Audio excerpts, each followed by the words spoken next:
One, two, 1, 2, 3, 4.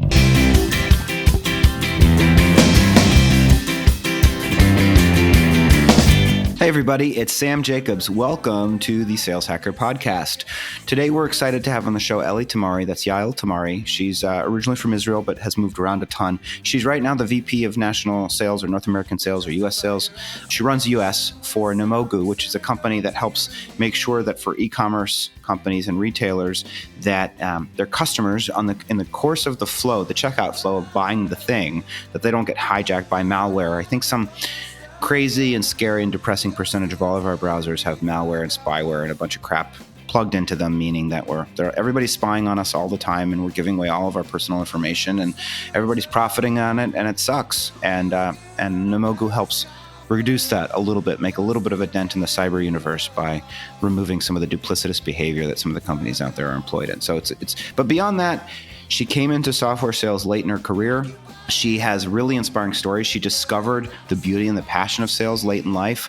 And I really enjoyed the conversation. It's a really human, authentic conversation, and I hope you enjoy it. Now, before we get to the interview, let's thank our sponsors. The first sponsor that we have today is Vidyard. Now, email isn't dead, but gosh, is it boring? It is boring. Add video to your emails to stand out in the inbox for free with Vidyard. Vidyard helps you easily record, send, and track who is viewing your video content in 3 simple steps. First, easily record your screen or share yourself on camera right from your browser. Next, share your videos and email with just a few clicks.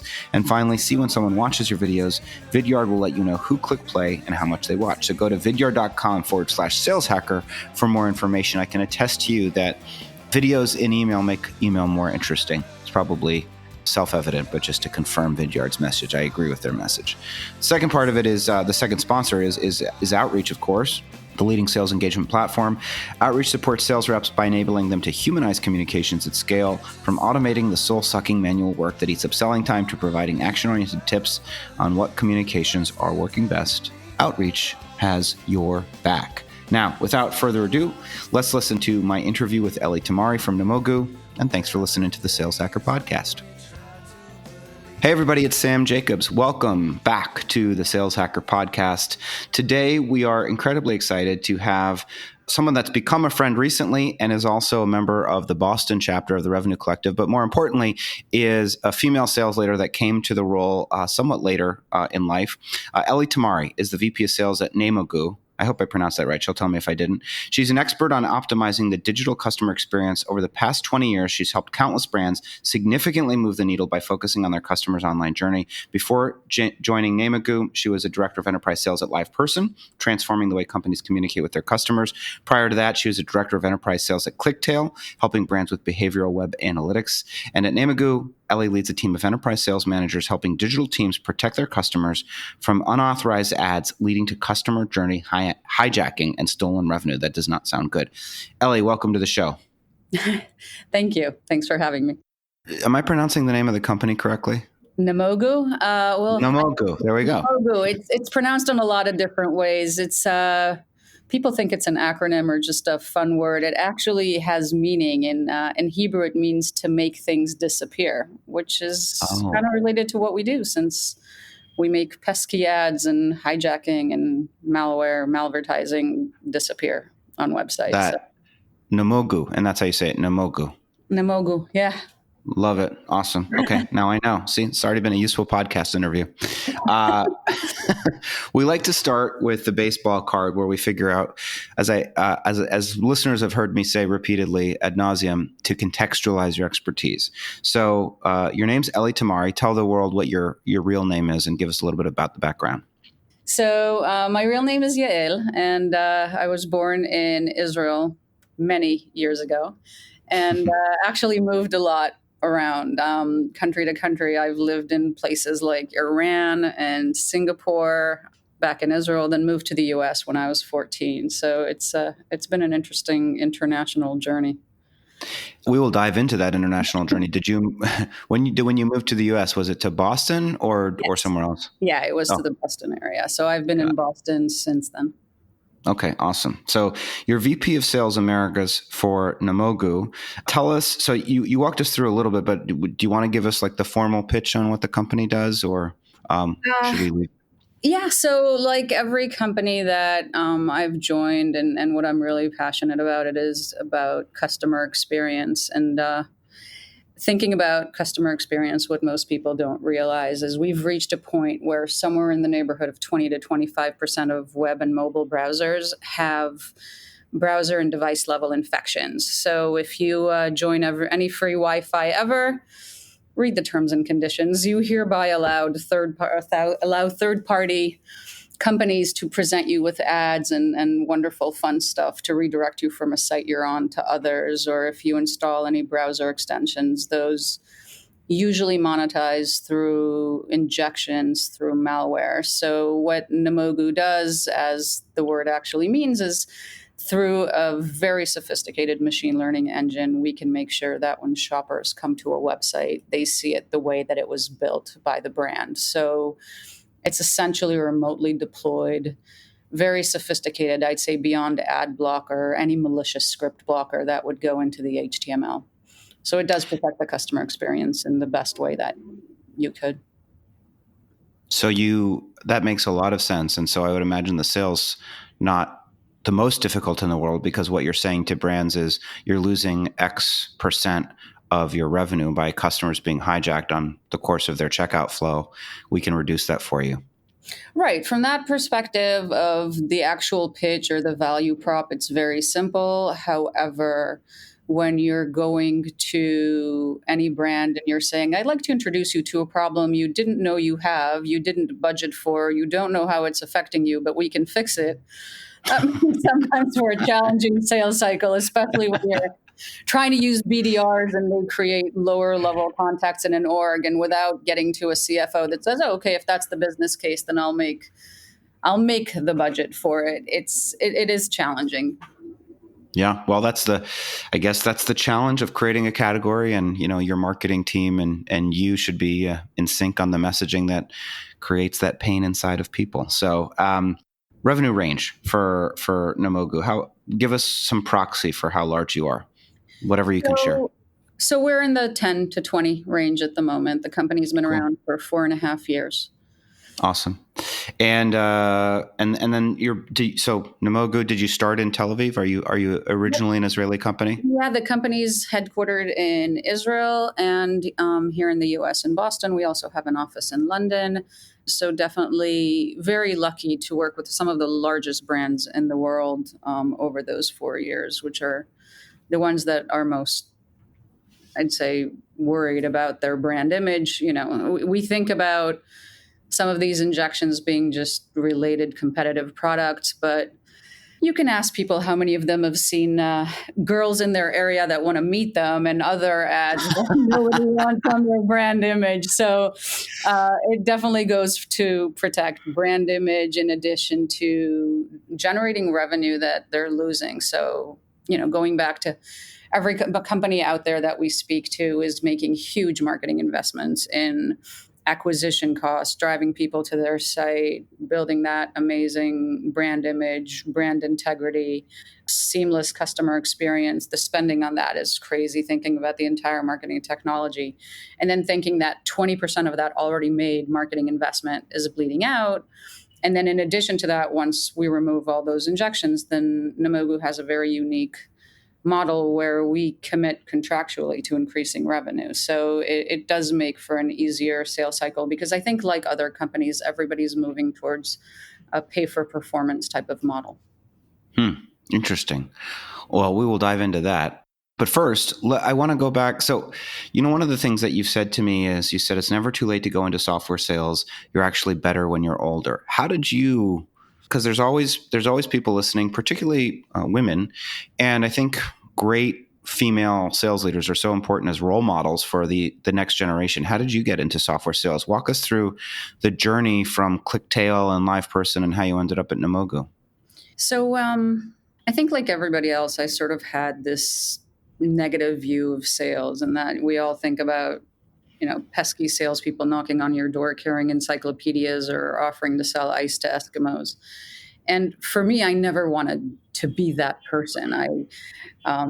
I think, like a lot of women, I thought about wanting a career where I help people or I help companies. So I started out going to business school thinking I wanted to be a consultant. And my first job out of business school was exactly that. I joined Arthur D. Little and a consulting company. I started working with very large companies on consulting projects. And I did that for a few years until the point where I realized that most of the work that I'm doing tends to end up in binders on somebody's shelf. Where, thank you for the recommendation, we have priorities, we'll get back to you. And it was very frustrating to be a talker and not a doer.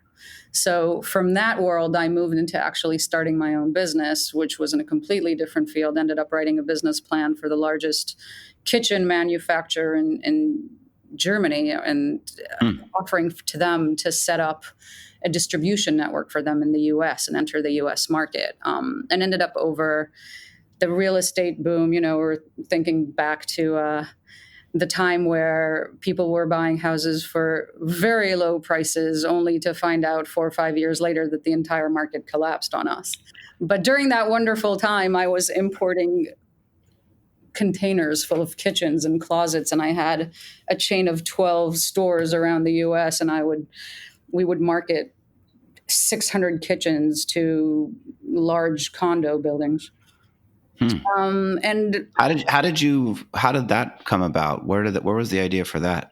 So it was actually a family thing. My mother's an interior designer. She was always a working woman. I grew up in a household where it was very clear as the oldest daughter that women don't stay at home and raise kids. They build companies and make a lot of money. So I wasn't That's really cool. an option. It was more, you're not going to be a homemaker. Your mother wasn't, your grandmother wasn't. We were always, women that built things and did things. So it was entrepreneurship and business was always part of my family life as I was growing up. So my mother being an interior designer, and she was selling, she had a showroom in the Boston Design Center actually selling kitchens. She came to me and said, one of my suppliers is actually wondering if you could help them with a business plan of how to enter the US market. So initially it was just write a business plan, but they liked the plan so much and realized that by doing my 3 months of research and presenting that plan to them, that actually I'm probably an expert on how to distribute contemporary kitchens to traditional US kitchen dealers in the US market. So they offered me that opportunity to start that business. So kind of landed into that accidentally as well. As it happens sometimes. Yeah. But then unfortunately, as you asked, how did I end up in software and in sales later in life? It's when the market collapsed. It was 2009. I lost my business at the same time as I was going through that because every store, every franchise location I had was filing for bankruptcy. Every developer I sold to was filing for bankruptcy. I found myself in a situation where the business was closing. There were debts to deal with. And at the same time, my marriage life was going through something very similar. So I'm divorced and my business just went under and I'm unemployed. And who's going to hire me? Because I just ran my own company for a few years and I was a consultant before. And everywhere I went to interview said, well, we're sorry, there's really no work in kitchens. And I'm like, it's not kitchens. It's just, I ran a business. It could have been anything else. So I understand. I couldn't find a job. And then one day I was sitting with my sister and I was telling her that, and my brother, and I was telling them that I have come to the conclusion that I'm probably just going to be a dog walker because I can't seem to find a job and I got to do something. And I like walking dogs. And they both laughed and said, we think you're capable of slightly more than that. And I said, maybe I could manage dog walkers. And, and my brother said, I think you should be in software sales. And I said, what? How? Why? Where did you get that? And I said, I don't know. You're kind of good with computers and you've, worked with large brands and you have the right personality to make connections and you've sold. I mean, it was kitchens and other stuff. You can probably do software and it's a great field to go into. And I said, listen, all right, I am 40. I have never been in software. I've never been in software sales. I don't know where you're coming with this idea, and I am not sure that you'll ever find a person who'll be willing to hire me for this just based on personality. And I said, well, actually, I know a guy. And yeah, that was it. I met. When you said based on personality, you're saying that you have a difficult personality? Some would say. I think just the kind of personality where I like helping people and talking to people and solving their problems, and in his world and the way that he presented sales to me was a way that I never thought about software sales before, as we come to help you solve problems. It was always the same vision of the encyclopedia guy shoving stuff you don't need to people who don't want it. Wow. Well, that's a terrible image. I agree with I agree with your updated image. That's still the image that when you talk to people, you're like, well, what do you think about sales or software sales? It's they're like, no, that's pushy. That's something that, I don't want to do. And nobody really that I know from just a general image thinks about sales as a field of where you go around helping people. Well, we need to change that, I think. Definitely. We'll change that on this podcast, hopefully. So when you joined, it was this so we're like in 2000, this was ClickTail, is that right? Yep. So the VP sales at ClickTail, I met him a couple times. He said, you know what? I agree with your brother. I think that this could be great, but I'm going to have to convince some people internally. So he was a pretty convincing guy, and I got my first role doing enterprise sales for ClickTail. So you were a 40-something woman, had never done software sales, and you joined as essentially an enterprise account executive. Yes. That is impressive. I mean, that takes courage, I'm sure. Like, what were your feelings when you took on that role? I'm sure some of the people that were sitting to your right and to your left were different, younger, different generationally, maybe felt like they were more savvy from like a technology perspective. What was your mindset as you went into that role? So I think it was, I think both sides, myself and the folks at ClickTail, saw that as an experiment where they're gambling on me, but we also treated it like a low risk type of experiment. So I'd agreed to a very low base comp in order to prove out that I can do this. And it was pretty much, let's see what happens after a quarter or two, and kind of putting my money where my mouth is. And for me, it's I've always been that kind of a person. If you show me a target, then there's just no other options other than to hit that target. It's like a horse with blinders. This is it. I have to be the best salesperson that ever was in ClickTail, and it doesn't matter if I have the experience or not. So, did they give you training? Yes. They were great about everything. I mean, I didn't really need to know too much in regards to the tech stack or the way that companies are built, which is something that I'm finding with some younger hires that I have right now, where the first introduction is, okay, here's what C-level means. This is a CFO. They're responsible for finance. And it's unbelievable how often we have to go into how our, even enterprise, the largest companies are built from a structural perspective.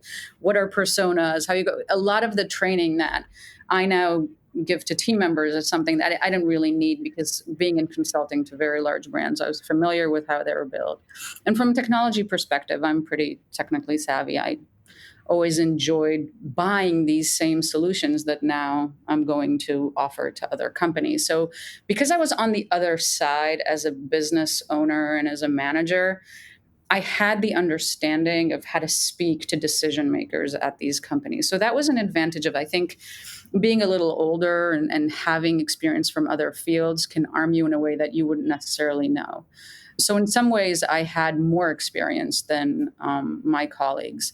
But yeah, I mean, there were a lot of raised eyebrows about, who is she and why is she here and why are we gambling on somebody that doesn't come with sales experience? And I didn't even know some things that, are now basic. What is band? What is, med pay, sales theories? Those are not things that I had any understanding of at all. It really is still, there's things that are still new to me in sales, and every day is a journey to learn more. so now you're running a team, and and you were the person that joined without any software sales experience. Is experience a big part of what you're looking for when you're hiring, or do you have, now that you know what it took for you to become successful and for you to enter into this world, does that impact the hiring profile when you seek out new recruits, new candidates, new salespeople? Absolutely. I think that my attitude in hiring now is exactly like the opportunity that I was given. Hire for personality, train for skill. There are a lot of things that can be taught: building connections, having rapport, conducting yourself in a way that gives the other side confidence that you're going to do whatever it takes to help them solve their problem. That's something that can't be taught. Interesting. So do you believe, like, is industry experience important to you when you're selling Namogoo? Is it, you want people to have experience with ad tech or marketing technology or browser malware, or is it really, we'll teach them both selling in terms of our sales process and methodology. We'll teach them the industry. The things that we can't teach them are all the things that you just mentioned. And so you're willing to take that chance and make those investments into new hires. Absolutely. So I've hired people that came with no industry experience, that haven't sold to the digital marketing side of the house at all. Some people that have never sold software per se, and we'll train them for that. Definitely. What's your interview process? How are you figuring out who's a good fit and who's not a good fit if you're looking beyond sort of the superficial qualities of the resume? Right now, I still have the privilege of hiring through my connections, Rolodex, friends, mentors, colleagues. I am looking to hire, because we hire remote.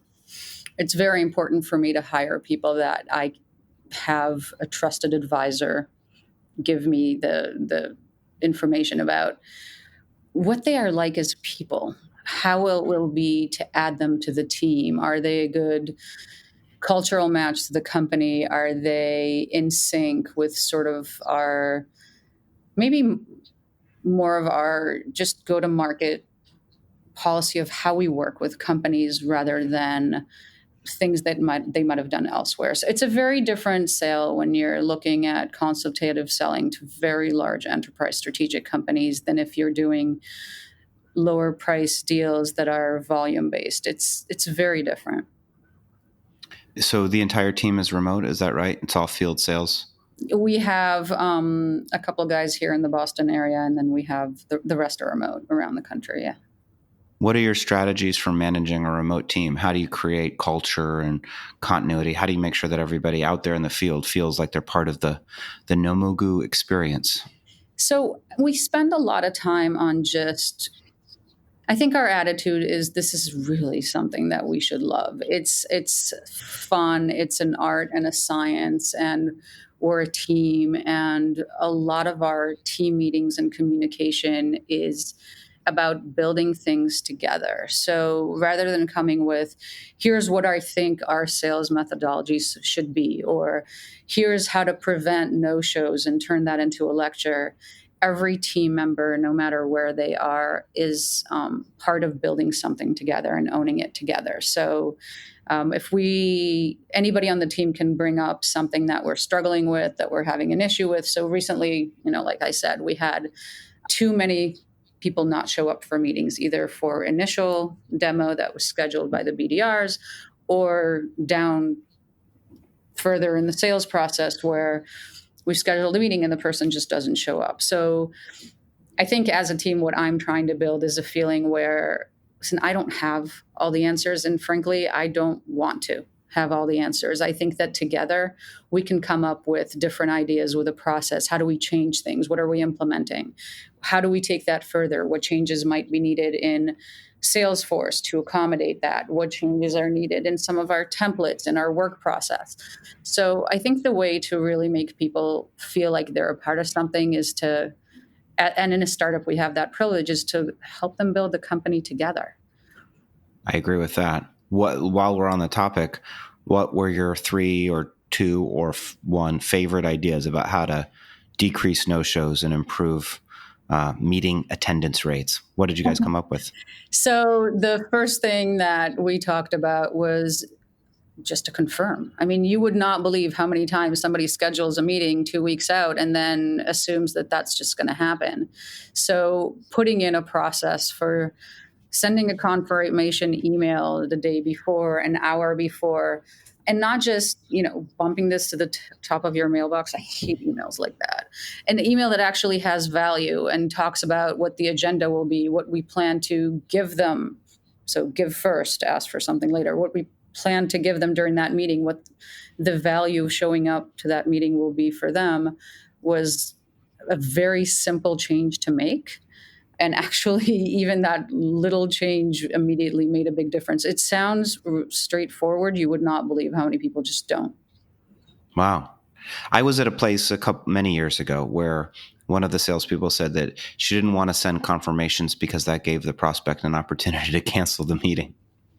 Well, considering time is our most valuable asset, I would say cancel instead of having me spend 2-3 hours prepping for a meeting, researching, and then have them not show up. So I would have to disagree with that mentality, just because I could use that time to prepare for somebody who's actually interested in getting value. I love it. So you joined, and I'm sure, you took to it like a fish to water, whatever the metaphor should be, Clicktail, and you were, a high-performing individual contributor. You had that business. You mentioned to me before, you said sometimes it's an advantage to be older when you start your sales career. Were you referring to your knowledge of business, your business acumen, given that you were a consultant and a business owner yourself? Yes, and the fact that you have made so many stupid mistakes you can learn from.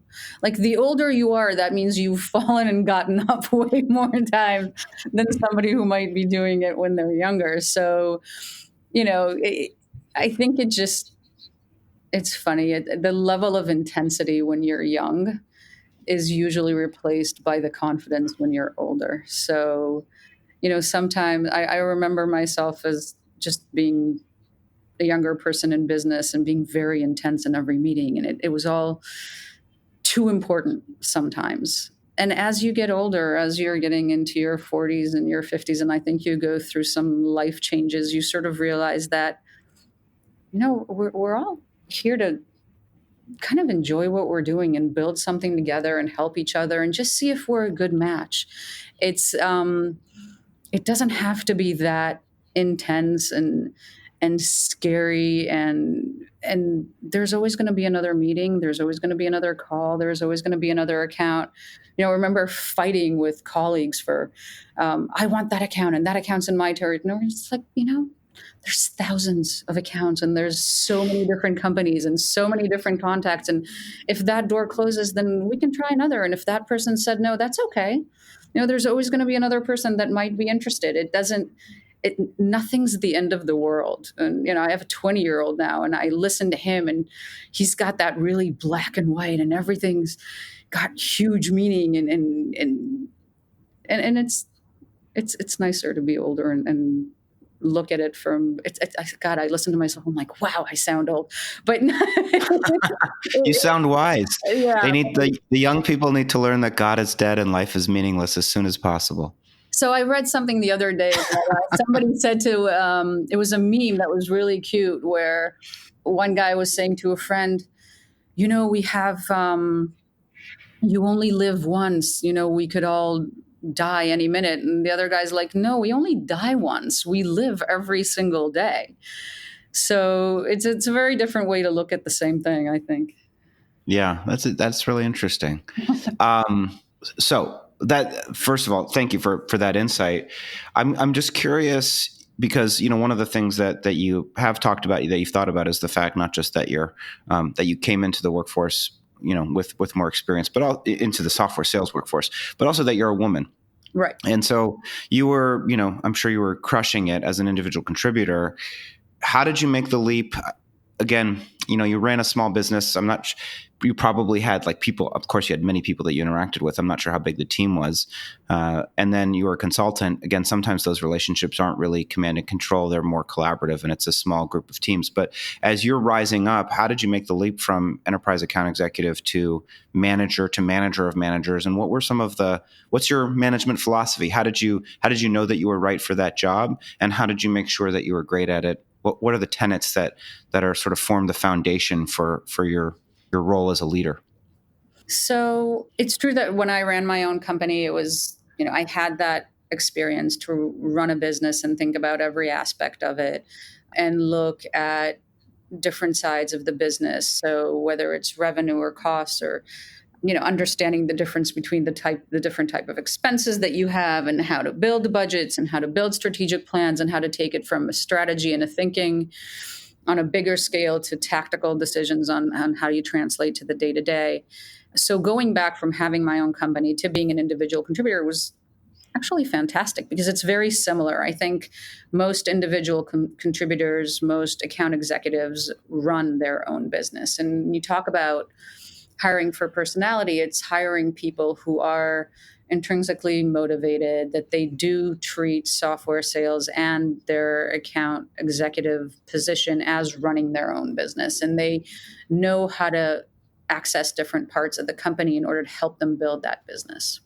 So when I did that for several years, it was great. But it got to a point after 5 years of being an individual contributor that I missed the opportunity to do more. I missed the opportunity to think about solving additional problems that are not just my customers, because I think all of us as salespeople are essentially problem solvers for our customers. The really talented salespeople think exactly about that.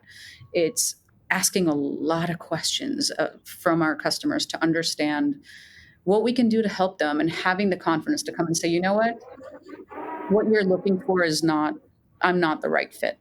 And maybe you're not digitally mature enough to use the solution that I'm offering you. And I would suggest that you go to this competitor of mine or that competitor of mine, use their solution for a couple of years. And once you get to the point where you find that it's not serving your needs and you've grown enough, then let's talk again. And when you could create that relationship with a prospect, they will come back. And you have created a friendship even if they didn't buy from you. And cherish that, stay in touch. These are people that, whether they will buy from you someday or not, will definitely give you a recommendation when they talk to somebody else who might be more appropriate. So when I had the opportunity to move back into management, and this time it was sales management, it was new for me. And I had to learn, and I had a fantastic manager at Clicktail who was a great mentor that I absolutely love and is a lifelong friend by the name of Amir Halevi. And he taught me a lot about how to manage sales, how to manage a team, what makes a great sales manager. And I took a lot of the lessons from him. And when I moved into the sales management role, we're on WhatsApp, we communicate daily.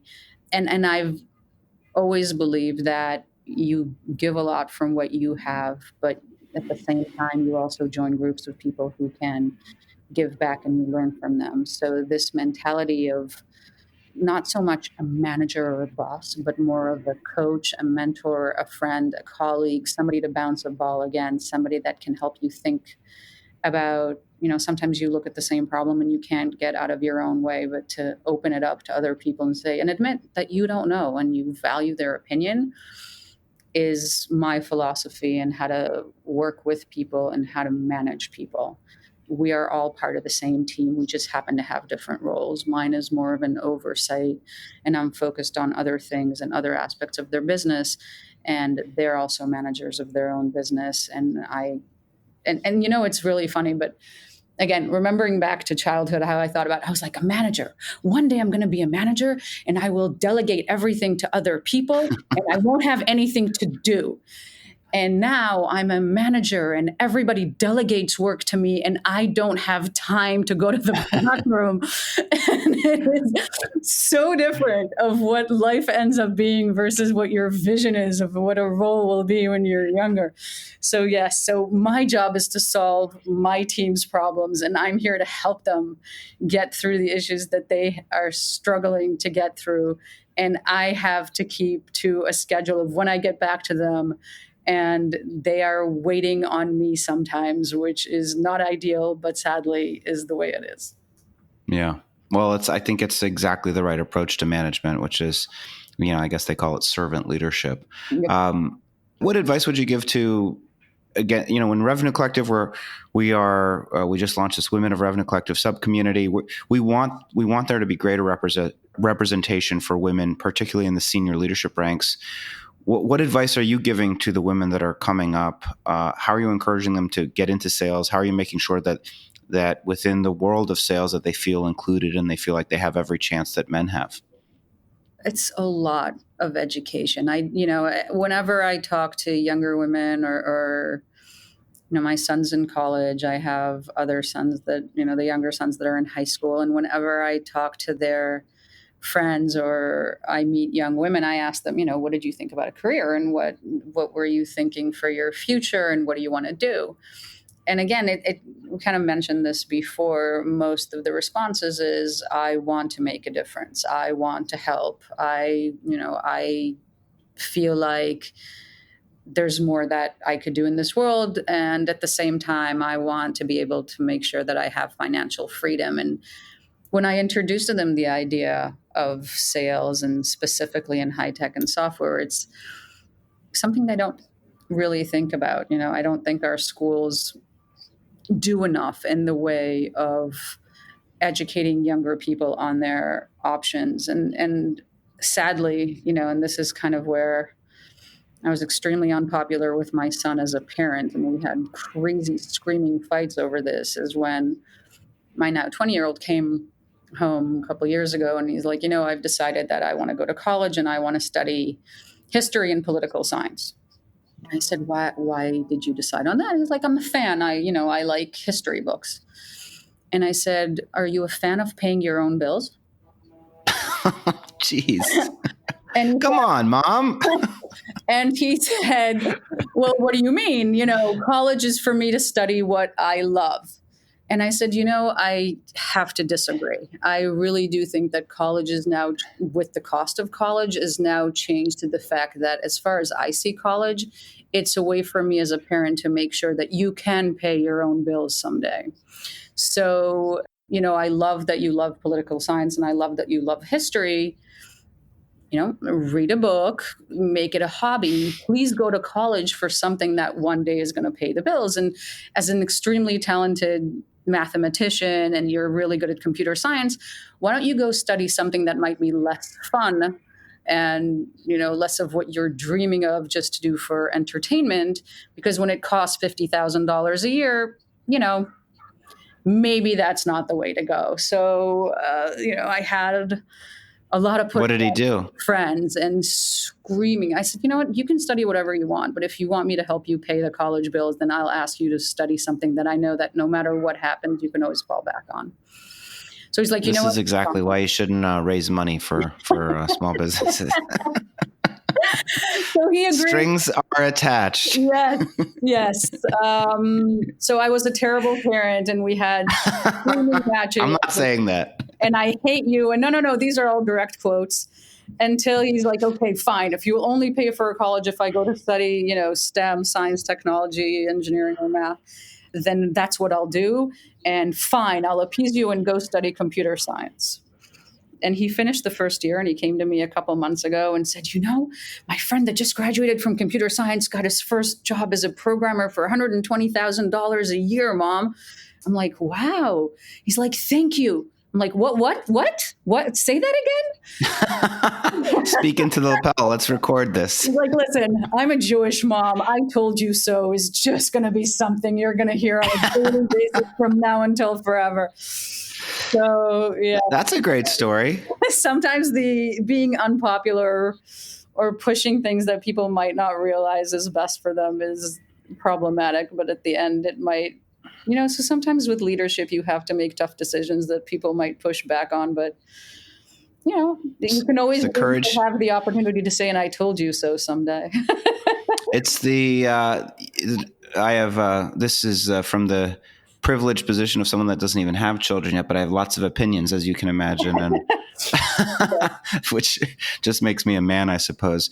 But, I don't think the job of the parent it's not to make the kids necessarily happy. We want them to be happy in their adulthood, which may mean that there's, more challenging times in their youth, but that's because they don't get everything that they want whenever they want it. So I applaud your I parenting. guess the question is happy when, right? Because he might Yeah. not be happy at that specific moment, but in the long run, he might be. And, as you go through different experiences in life, we're talking about the fact that I moved a lot. I was extremely unhappy in my childhood, moving every 2, 3 years. It was really hard. There's no email, there's no Facebook. You couldn't really stay in touch with people. There's not too many childhood friends because of that for me. And at the time, you think about the experience you're going through, and you don't have that hindsight ability to think about, okay, what does this mean in the bigger picture? And we talk about young women not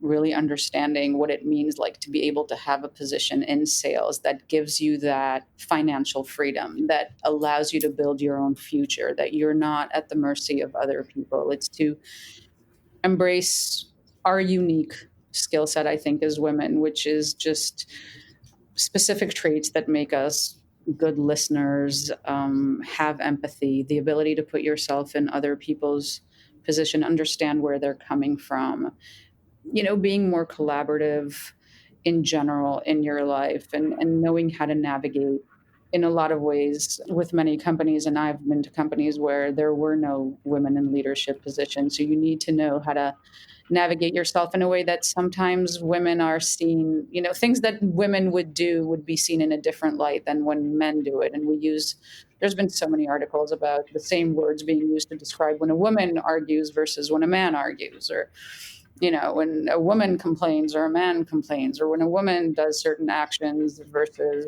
a woman could be conniving while he's, very political. It's just sometimes just the same situation calls for different definitions because of stigmas in history, and just unfortunately sexism still exists. So when We I got to smash the patriarchy, Ellie. so when I meet strong women and they know that they have a career that they have in mind, education, and introducing them to the idea of sales as a career that gives you that ability to help and support, and gives you the option to be financially independent and make your own future and work from anywhere. A lot of companies now will allow you to work sales from wherever you live. It's just an unbelievable opportunity. I do think of it now as the best career in the world, and I'm really glad I fell into it. That's a great way to wrap up. It's been incredible having you on the show. So first thing we do want to do is pay it forward a little bit in the last few minute or two that we have with you. So who are some people that have influenced you? You mentioned Amir from Clicktail. I forget his last name, but who are some of the other folks that you want us to know about, or books that you've read that you think have been particularly influential? Help us follow the breadcrumb trail. I'm a huge fan of Winning by Design. Jacko, who, if anybody just is a fan of software as an art and a science, and likes to look at both the metrics and work according to the metrics, and look at an overall picture of sales not being just the hunters, but what customer success can do to support it, and how an entire company can work around bringing value to existing customers and leveraging those existing customers to break into new sales, to new brands. I definitely recommend Winning by Design. Huge, huge fan. And they also have a few blueprints for managing SaaS organizations. So highly recommended. If anybody's not a member of the Revenue Collective and you like to support, sorry, it's going to be a plug for you, Sam, but I love it. This is great.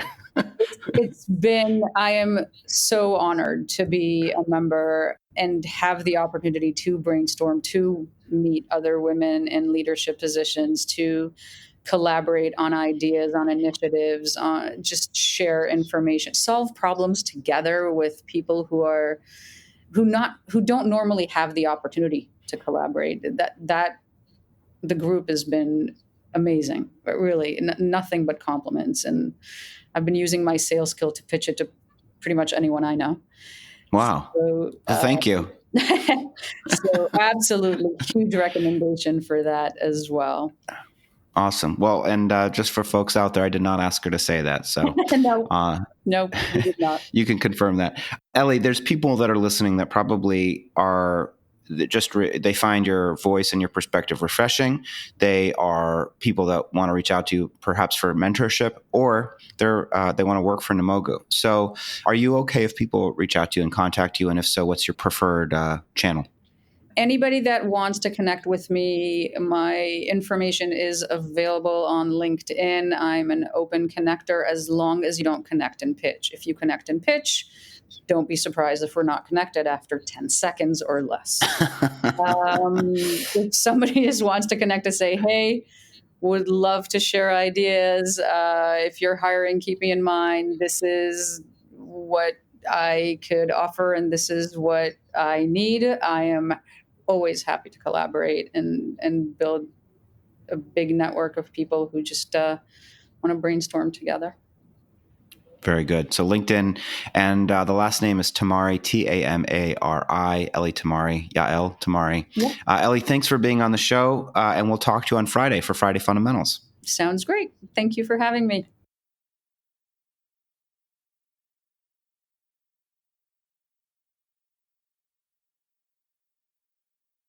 One, two, 1, 2, 3, 4.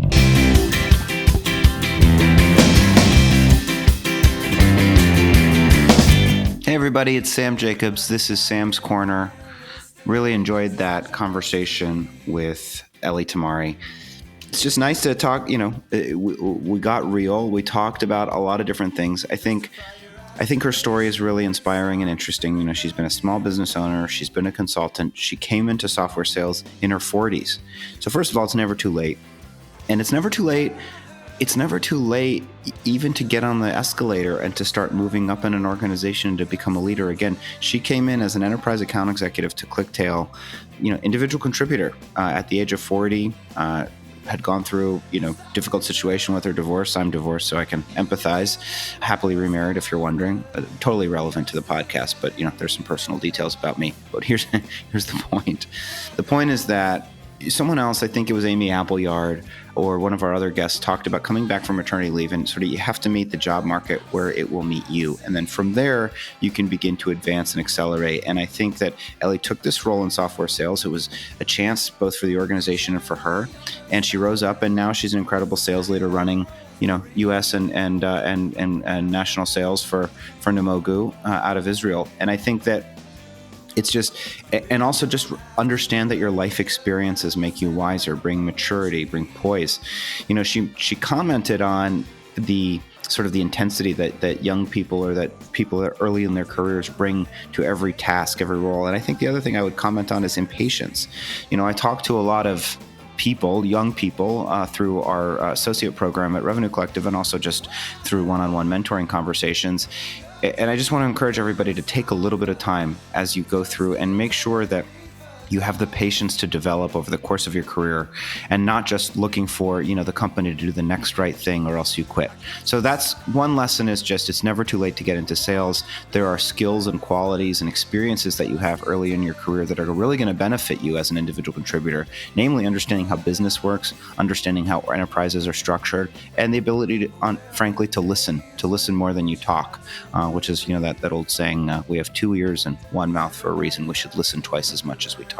So that's kind of one really, really important lesson that I took away from Ellie's conversation. I think the other thing that we talked about is her approach to management and leadership, which is collaborative, and the idea that, her job as a manager is to remove obstacles for her team. It's not to be command and control, top down, issuing orders and directives and then sitting back, staring into Salesforce and aggressively monitoring activities. Activities is such a strange word anyway, when we're talking about sending emails and phone calls. And, if you're driving for activities, then you just send lots and lots of emails. It's sort of weird.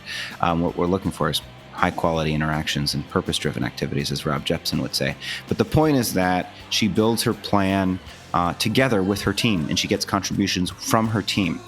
One of the places where that's really, really important, and you'll be surprised to consider this perhaps, I really encourage you to build your comp plan with your team.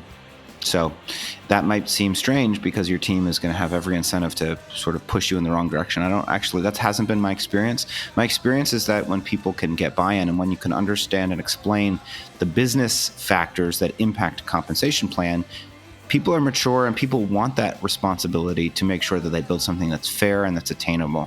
So whatever project it is, whatever organizational design, whatever playbook, try not to do it in an ivory tower. Try to do it with your team and help your team so that you can get their buy-in and their support. And finally, she is a woman. She came into the work, to the software sales as a mother, as a woman, facing a lot of uphill battles.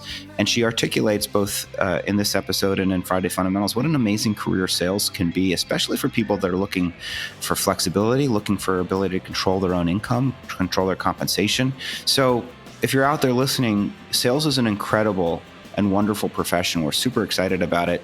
Your job is to help people. You get paid to help people, provided that you work for a great product, and you get to be the CEO of your own business. So that's always an inspiring message, and I loved hearing it from Ellie.